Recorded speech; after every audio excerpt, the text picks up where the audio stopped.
waxaan doonayaa inaan kaliya sii macasalaameeyo gudoomiyaheennii hore imika waa exe waxaan idhaahdo ilaahay safarka qaba kaaga dhigo wada shaqayn wanaagsan aad baad u dadaashay adigoo nolol maalmeedkaaga 100% shaqeeya haddana waqti geliyay xaggan maasha allah waad ka soo baxday shaqadii waxaan soo dhaweynayaa walaashay saaxiibaday dhool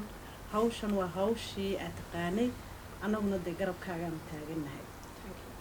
aad iyo aad baan u mahad celinayaa dadka ku nool Norway Soomaalida ku nool Norway aad iyo aad baad u mahadsantihiin sida aad sadaqada u ururisaan waliba aanu gaar ahaan ganacsayaasha reer Oslo aad baad u mahadsantihiin maadaama wajigeegana aad taqaanaan waxaan nagu soo qornana waad bixisaan farmarnaanna naguma dirtaan ما شاء الله aad baad u mahadsantihiin